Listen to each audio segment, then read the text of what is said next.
വിശുദ്ധ അമ്മയ്ക്കും തിരുകുമാരനും കോടാനുകോടി നന്ദി പറയുന്നു. എൻ്റെ പേര് സരസ്വതി. ഞാൻ കണ്ണൂർ ജില്ല ഇരിട്ടിയിൽ മണിക്കടവെന്ന് വരുന്നു. ഞാൻ അമ്മ മാതാവിൻ്റെ സന്നിധിയിൽ വന്നത് എനിക്കൊരു ഭവനത്തിന് വേണ്ടിയാണ്. 30 വർഷമായിട്ട് ഒരു വീടില്ലാത്ത വേദന അനുഭവിക്കുന്ന എനിക്ക് ഈ തിരുനടയിൽ വന്ന് ഉടമ്പടി എടുത്ത ആ നിമിഷം മുതൽ എൻ്റെ അമ്മ മാതാവ് എൻ്റെ കൂടെ ഉണ്ടായിരുന്നു. 2022 ഒക്ടോബർ 24 ഞാൻ ഉടമ്പടി എടുക്കുന്നത്. ഉടമ്പടി എടുത്ത് ഞാൻ എൻ്റെ വീട്ടിൽ പോയി ഉപ്പ് കൊണ്ടുപോയി. ഞാൻ എൻ്റെ ഉള്ള പറമ്പ് 10 സെൻറ്റ് സ്ഥലമേ ഉള്ളൂ. അവിടെ ഞാൻ ഉപ്പ് വെതറി ഞാൻ പ്രാർത്ഥിച്ചു. പഞ്ചായത്തിൽ അപേക്ഷ വെച്ചായിരുന്നു, പക്ഷേ വീടൊന്നും കിട്ടിയില്ല. അങ്ങനെ 2022 ഞാൻ ഇവിടെ വന്ന് ഉടമ്പടി എടുത്ത പിന്നെ എനിക്ക് ഞാൻ 23 ജനുവരി 26 ഞാൻ പുതുക്കി പോയപ്പോൾ അമ്മ മാതാവ് തിരുകുമാരനെ തന്നെ എൻ്റെ കൂടെ പറഞ്ഞു വിട്ടു. പക്ഷേ ആ സ്വരം കേട്ടെങ്കിലും എനിക്കത് മനസ്സിലായില്ല. അമ്മ മാതാവിൻ്റെ സ്വരം കേൾക്കുന്നു, അമ്മ കൂടെ വരുന്നു എന്ന് എല്ലാവരും ഇവിടെ ഒരുപാട് സാക്ഷ്യങ്ങൾ ഞാൻ കേട്ടിട്ടുണ്ട്. ഒത്തിരി സാക്ഷ്യത്തിൽ അമ്മേൻ്റെ അടയാളം കേട്ടിട്ടുണ്ട്. പക്ഷേ എൻ്റെ കൂടെ വന്നത് എൻ്റെ ഈശോ തന്നെയാണെന്ന് ഞാൻ വിശ്വസിക്കുന്നു. ഈശോ എനിക്ക് മൂന്ന് ഡേറ്റ് എനിക്ക് പറഞ്ഞു തന്നു. എനിക്ക് ഡേറ്റിനെ പറ്റി ഇവിടുന്ന് അച്ഛൻ്റെ ധ്യാനത്തിൽ എന്നും ഇങ്ങനെ ഓരോ കണക്ക് വെച്ച് പ്രാർത്ഥിക്കുന്ന അച്ഛൻ പറയുന്നത് എന്നും ഞാൻ കേൾക്കും. പക്ഷേ എനിക്കതൊന്നും ഡേറ്റിട്ട് പ്രാർത്ഥിക്കാനോ അങ്ങനെ ഒന്നും എനിക്കറിയില്ല. അച്ഛൻ്റെ ഒരൊറ്റ ചൊവ്വാഴ്ചത്തെ ധ്യാനം ഞാൻ ഉപേക്ഷിക്കില്ല. ഞാനിവിടെ വരുന്നതിന് മുന്നേ എനിക്ക് കൃപാസനമായിട്ട് ഒരുപാട് ബന്ധം എങ്ങനെയാണെന്ന് വെച്ചാൽ ഈ പ്രാർത്ഥനയിലെ കൂടി എനിക്കുണ്ട്. ഞാൻ എന്നും യൂട്യൂബിൽ അച്ഛൻ്റെ ധ്യാനം എല്ലാ ദിവസവും 5:30 ഞാനത് കേൾക്കും. അത് എല്ലാ ദിവസവും ഉള്ള ശീലമാണ്. അതേപോലെ ജനുവരി 26 പുതുക്കിയ മുതൽ എനിക്ക് ഈശോയുടെ സ്വരം കേൾക്കാൻ പറ്റി. ഏപ്രിൽ 1 3 തവണ എന്നോട് പറഞ്ഞു. അതെന്നാന്നൊന്നും എനിക്കറിയില്ലായിരുന്നു. ഞാൻ അപ്പോൾ അതും എടുത്ത് ഞാൻ എൻ്റെ വീട്ടിൻ്റെ അടുത്തുള്ള ഒരു ടീച്ചറാണ്, അവരോട് ഞാൻ ചോദിച്ചു, ഏപ്രിൽ 1 ഞാനൊരു ഹിന്ദുവാണ്, അത് ഞാൻ പറയാൻ മറന്നുപോയി. ഞാനൊരു ഹിന്ദുവാണ്, എനിക്ക് ഈശോനെയും അമ്മേനെയും അറിയാമെന്നല്ലാതെ ബൈബിളിൻ്റെ വചനം വായിക്കാനും പറയാനും അല്ലാതെ എനിക്ക് അതിൻ്റെ പൊരുളൊന്നും പറയാൻ എനിക്കറിയില്ല. അപ്പോൾ ഞാൻ ഓരോ ദിവസവും വചനം എടുക്കുമ്പോൾ എനിക്ക് നല്ല നല്ല വചനം കിട്ടും. ആ വചനം ഞാൻ പോയിട്ട് എൻ്റെ വീട്ടിൻ്റെ അടുത്തുള്ള ടീച്ചറോട് ഞാൻ ചോദിക്കുമ്പോൾ എനിക്ക് പറയടി, എൻ്റെ കാര്യം കുറുകി പോയിട്ടില്ല, നീ വിശ്വസിക്ക്, നിനക്ക് മുന്നേ ഞാൻ നടക്കും. ഇതൊക്കെയാണ് എനിക്ക് കിട്ടുന്ന ഓരോ ദിവസത്തെ വചനവും. അപ്പോൾ എനിക്ക് ഏപ്രിൽ 1 ഡേറ്റ് തന്നപ്പോൾ ഞാൻ അവരോട് ചോദിച്ചു, ഇങ്ങനെ ഒരു ഡേറ്റ് തന്നിട്ടുണ്ട്, ഇതെന്നാന്ന് എനിക്കറിയാമായിരുന്നു. അതൊരു നുണ പറയുന്ന ദിവസമാണെന്ന് എനിക്കറിയാമായിരുന്നു. ഏപ്രിൽ 1 നമുക്ക് എല്ലാവർക്കും അറിയാമല്ലോ. എന്നോട് ഈശോ അത് പറഞ്ഞെങ്കിലും ഞാൻ തിരിച്ചങ്ങോട്ട് ചോദിച്ചു, ഈ നുണ പറയുന്ന ദിവസം പറഞ്ഞ് എന്നെ പറ്റിക്കുന്ന എന്തിനാന്ന് ഞാൻ ചോദിച്ചപ്പോൾ പിന്നെ ഒന്നുമില്ല. അത് കഴിഞ്ഞ് ഒരു മാസം കഴിഞ്ഞു. മാർച്ച് 28 വീണ്ടും എൻ്റെ പേര് വിളിച്ച് എന്നോട് ഈശോ എനിക്കൊരു ഡേറ്റ് തന്നു. മെയ് 23 എനിക്ക് തന്ന ഡേറ്റ്. ആ ഡേറ്റ് തന്നപ്പോൾ ഞാൻ വിചാരിച്ചു ഇനി ഈ 23 എന്നായിരിക്കും എന്ന് അറിഞ്ഞ് ഞാൻ പോയി ചോദിച്ചപ്പോൾ എന്നോട് അവർ പറഞ്ഞു, നീ ഒരു കാര്യം ചെയ്യ്, വീട് കരാറ് കൊടുക്കാൻ പറഞ്ഞു. അങ്ങനെ മേസ്ത്രിമാർക്ക് ഞാൻ വീട് കരാറ് കൊടുത്തു. ഞാനും എൻ്റെ ഭർത്താവ് അവരെ വിളിച്ച് കരാറ് കൊടുത്തു. അവർ 1200 കോർപ്പറേറ്റിൻ്റെ വീടിന് അവർ 10 ലക്ഷം രൂപ പറഞ്ഞു. 10 ലക്ഷം രൂപ പോയിട്ട് 50,000 രൂപ നോട്ട് ഞാൻ ഇന്നവരെ കണ്ടിട്ടില്ലാത്ത എനിക്ക് 10 ലക്ഷം രൂപ ഞാൻ എവിടുന്നാണ് ഉണ്ടാക്കുക? ഞാൻ തിരി കത്തിച്ച് വെച്ച് മുട്ടയിലിരുന്ന് കൈ വിരിച്ച് ഞാൻ പ്രാർത്ഥിച്ചു.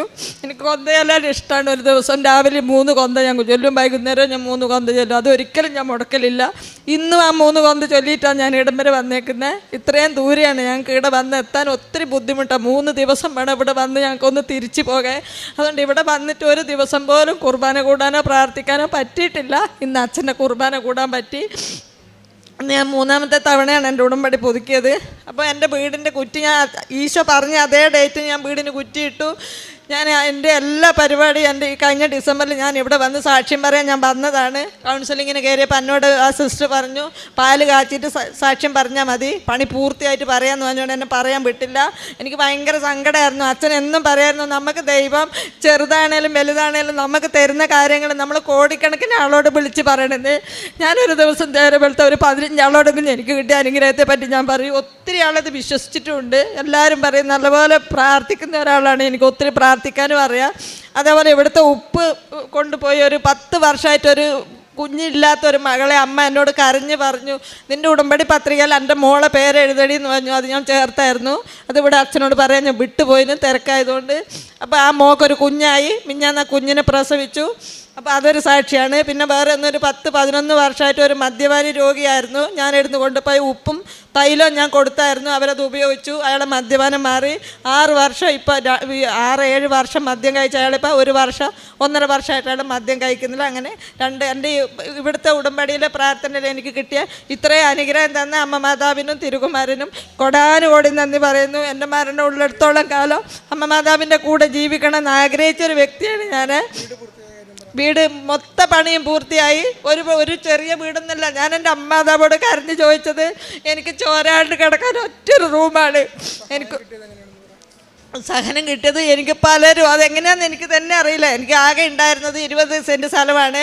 അതിൽ 5 സെൻറ്റ് സ്ഥലം വെച്ചിട്ട് 2.5 ലക്ഷം രൂപയാണ് ഞങ്ങൾക്ക് കിട്ടിയത്. പിന്നെ ബാങ്കുകളിൽ 2-3 ചിട്ടി കൂടി. എങ്ങനെയാണെങ്കിലും ഒരു 10 ലക്ഷം രൂപേൻ്റെ കണക്ക് മാത്രമേ എനിക്കറിയത്തുള്ളൂ. ബാക്കി ഓരോ ദിവസവും ഓരോ വചനം കേൾക്കുമ്പോഴും അച്ഛൻ്റെ ഓരോ ദിവസത്തെ പ്രാർത്ഥനയിലും ഓരോ മുഖം എനിക്കിങ്ങനെ ദൈവം ഇങ്ങനെ തെളിയിച്ച് തരും. ഇന്നയാളോട് ചോദിച്ചോളാൻ പറയും. ചോദിക്കുന്നയാൾ മുഴുവനും തന്ന് ഒത്തിരി ആൾ എനിക്ക് സഹായിച്ചു. ഒരുപാട് കടങ്ങളെല്ലാം കൊടുക്കാനുണ്ടെങ്കിൽ അതെല്ലാം തിരിച്ചു കൊടുക്കാനുള്ള ഭാഗം എനിക്ക് എൻ്റെ അമ്മമാതാവ് തരുമെന്ന് ഞാൻ ഉറച്ച് വിശ്വസിക്കുന്നു. ഇത്രയും എല്ലാം ഇങ്ങനെ. പിന്നെ പത്രം കൊടുക്കുന്ന കാര്യമാണ്. എനിക്ക് പത്രം കൊടുക്കുന്നതിൽ എനിക്ക് ഒരു മടിയില്ല. ഞാൻ ഓരോ മാസം ആദ്യത്തെ ഉടമ്പടി എടുത്തപ്പോൾ തന്നെ എനിക്കൊന്നും അറിയാത്ത ഞാൻ 3 കെട്ട് പത്രം വാങ്ങി ഞാൻ പോയി. രണ്ടാമതും ഞാൻ 3 കെട്ട് വാങ്ങി. മൂന്നാമത് പുതുക്കുമ്പോഴും ഞാൻ 3 കെട്ട് പത്രം വാങ്ങി ഞാൻ കൊണ്ടുപോയി. രാവിലെ ഇവിടുന്ന് രാത്രിക്ക് പോയാൽ നാളെ രാവിലെ ഞങ്ങളെ വീട്ടിൽ ഞങ്ങൾ എത്തുള്ളൂ. വീട്ടിൽ പോയി കുളിച്ച് നല്ല വൃത്തിയായി ഒരൊറ്റ ഗ്ലാസ് ചായയും കുടിച്ച് ഞാൻ ആ പത്രക്കെട്ട് മൊത്തം എടുത്ത് കൈമ പിടിച്ച് ഞാൻ പോകും. ഞാൻ ആ പത്രം മുഴുവൻ തീരുന്നവരെ ഞാൻ എൻ്റെ വീട്ടിലേക്ക് തിരിച്ചു വരില്ല. അന്നത്തെ ദിവസമാണ് എൻ്റെ ഉപവാസം. അതാണ് എൻ്റെ ഉപവാസം. ഞാൻ അങ്ങനെയാണ് ഉപവസിക്കുന്നത്. പിന്നെ എല്ലാ ചൊവ്വാഴ്ചയോ അല്ല ബുധനാഴ്ചയോ ഞാൻ അമ്മമാതാവിൻ്റെ ദിവസമാണ് ഞാൻ വിശ്വസിച്ച് ഞാൻ ഉപവസിക്കും. അതേപോലെ രോഗികൾക്ക് ഭക്ഷണം കൊടുക്കാൻ എനിക്ക് ഒരുപാടൊന്നും കൊടുക്കാൻ എനിക്ക് പറ്റിയിട്ടില്ല. എങ്കിലും ഞാൻ എൻ്റെ വീട്ടിൽ തന്നെ ഭക്ഷണം ഉണ്ടാക്കി ഞാനൊരു 10 പൊതി കെട്ടി ഞാനൊരു ആശുപത്രിയിൽ കൊണ്ടുപോയി കൊടുത്തിന്. ഇത്രയും അനുഗ്രഹം ഇതെല്ലാം ചെയ്യാനും ഈ പുണ്യഭൂമിയിൽ കാലുകുത്താനും അമ്മമാതാവിന് എനിക്ക് ഈടെ എത്തിച്ച എൻ്റെ അമ്മമാതാവിനും തിരുക്കുമാരനും കോടാനുകോടി നന്ദി പറയുന്നു. മിക്ക പ്രവാചകൻ്റെ പുസ്തകം 7-ാം അധ്യായം 7-ാം തിരുവചനം. ഞാൻ കർത്താവിങ്കിലേക്ക് കണ്ണുകൾ ഉയർത്തും, എൻ്റെ രക്ഷകനായ ദൈവത്തിനു വേണ്ടി ഞാൻ കാത്തിരിക്കും. എൻ്റെ ദൈവം എൻ്റെ പ്രാർത്ഥന കേൾക്കും.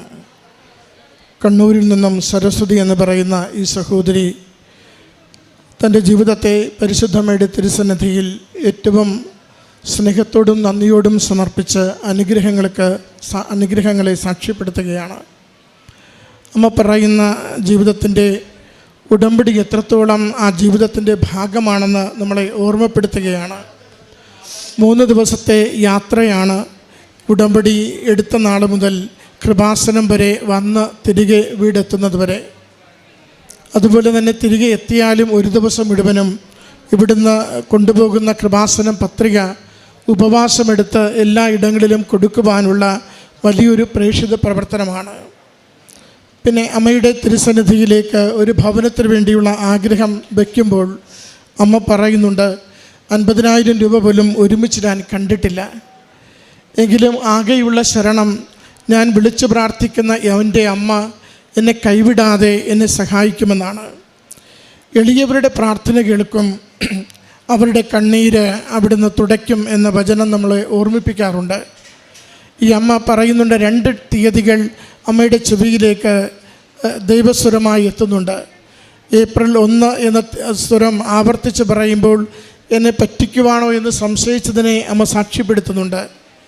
വീണ്ടും മെയ് മാസത്തെ 23 ഇതുപോലെ തീയതി ഉള്ളിൽ വരുമ്പോൾ വീടിന് തറക്കല്ലിട്ട് പണി തുടങ്ങുവാനുള്ള തീരുമാനത്തിലേക്ക് അമ്മ എത്തിച്ചേരുകയും അത് കയ്യിൽ പണമൊന്നുമില്ലാത്തപ്പോഴും വീട് പണിയിലേക്ക് പ്രവേശിക്കുകയും ചെയ്യുന്നു. പ്രിയമുള്ളവരെ, ഈ സാക്ഷ്യത്തിൻ്റെ പ്രത്യേകത 1 പരിശുദ്ധ അമ്മയിലുള്ള പൂർണ്ണമായ ശരണപ്പെടലാണ്. 2 ഒരു അക്രൈസ്തവ സഹോദരിയാണെങ്കിലും നല്ല വിശ്വാസത്തോടു കൂടി വചനം വായിക്കുവാനും ജപമാല ചൊല്ലുവാനും പ്രാർത്ഥനകൾ അർപ്പിക്കുവാനും ഉപവസിക്കുവാനും ഈ സഹോദരി കാണിച്ചിരുന്ന കണിശതയാണ്. 3 എൻ്റെ ദൈവം എന്നെ അനുഗ്രഹിക്കുമെന്ന പ്രത്യാശയോടുകൂടി ഒന്നുമില്ലായ്മയിലും ദൈവത്തിൻ്റെ സമ്പന്നതയിൽ നിന്നും എനിക്കാവശ്യമുള്ളത് ലഭിക്കുമെന്ന പ്രത്യാശയോടെ ജീവിക്കുവാൻ കാണിക്കുന്ന ധൈര്യമാണ്. ഇത് നമ്മുടെ ഉടമ്പടി ജീവിതത്തിലേക്ക് പകർത്തേണ്ട പുണ്യങ്ങളാണ്. നമ്മൾ ഉടമ്പടിയിൽ എന്താണോ ദൈവസന്നിധിയിൽ വാക്കുകൊടുക്കുക അത് വിശ്വസ്തയോടെ ജീവിക്കുവാനുള്ള ധൈര്യം കാണിക്കണം. ഇപ്പോൾ എത്ര കണ്ട് നിരാശപ്പെട്ടതാവട്ടെ, എത്ര കണ്ട് പ്രതികൂലമാവട്ടെ ജീവിതത്തിൻ്റെ സാഹചര്യങ്ങൾ, എൻ്റെ അമ്മ തക്ക സമയത്ത് എനിക്ക് വേണ്ടി തിരുക്കുമാരനോട് പറയുകയും എൻ്റെ ജീവിതത്തെ ഇപ്പോഴുള്ള അപകടാവസ്ഥയിൽ നിന്ന് കരകയറ്റുമെന്ന പ്രത്യാശയോടുകൂടി ജീവിക്കുവാൻ നമ്മൾ തീരുമാനിക്കണം.